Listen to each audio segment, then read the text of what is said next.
työnantajan tavallaan tavoite ole pelkästään luopua tupoista, vaan heidän tavoitteensa, pohjimmainen tavoitteensa on rapauttaa tai niin kuin valtakunnallisten työ- ja virkaehtoisten merkittävyyttä palkansaajien turvan kannalta ja ikään kuin valuttaa valtakunnallisten sopimusten piirissä olevien asioiden määrää sinne paikallistasolle entistä enemmän sovittavaksi ja ratkottavaksi.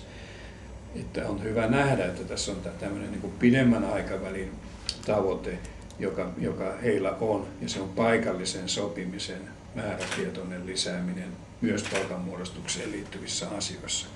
Ja oman rajansa astihan siinä on järkeä, niin kuin nyt on palkansaajapuoli tehnyt, mutta täytyisi pitää huolta siitä, että näiden yleissitovien työehtosopimusten niin kuin merkittävyyttä jäsenten edunvalvonnan kannalta, palkanmuodostuksen kannalta, niistä ei pidä päästä rapautumaan. Se on koko tämä järjestelmä niin kuin olennainen kivijalka.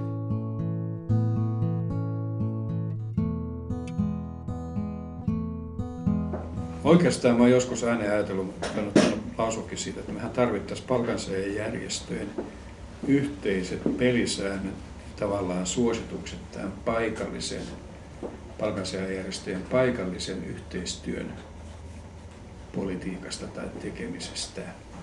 Että tavallaan meillä olisi joku yhteinen näkemys ja tahtotila siitä, mitä nämä järjestöjen yhteistyötä paikallisessa edunvalvonnassa pitäisi tehdä ja miten me tätä paikallisen sopimisen politiikkaa halutaan edistää, niin me varmistetaan tämä ihmisten TESien niin merkittävyys kuitenkin, joka pääosin pitäisi nämä asiat ratkoa, mutta niin kuin hallitulla tavalla viedä. Siinä olisi varmaan tällaisen niin yhteisen sopimisen tai suosituksen paikkaa.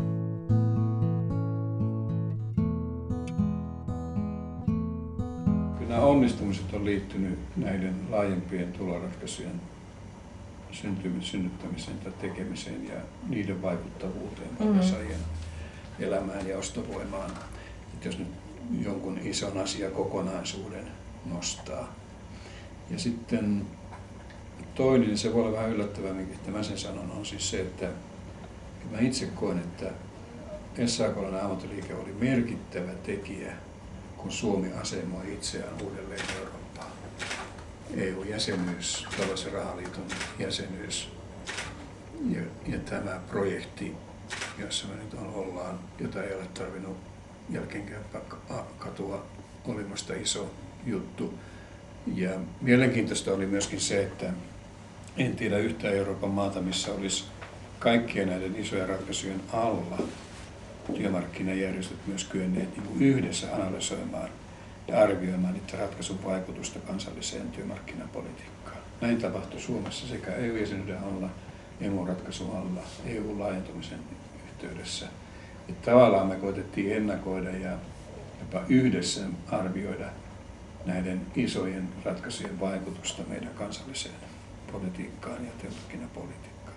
Se, missä tässä ei voi olla tyytyväinen, ei itseensä eikä tavallaan, niin kuin sanotaan nyt, vähän ehkä sanoa epäonnistumisia, mutta asiat eivät ole edenneet niin kuin ne olisi oikeudenmukaisuuden kannalta pitäneet, ja se liittyy palkkatasa-arvoon. Että vaikka tämä liike näitä asioita on aina korostanut ja sopimusratkaisussa ajanut, niin nämä rakenteet ja markkinat tahtoo repiä näitä meidän niin kuin ratkaisuja aina auki. Ja tässä on paljon sellaisia voimatekijöitä tässä yhteiskunnassa, jotka ikään kuin mua huolettaa palkkauksen tasa-arvon näkökulmasta, jotka repii ikään kuin tätä kehitystä ihan toiseen suuntaan.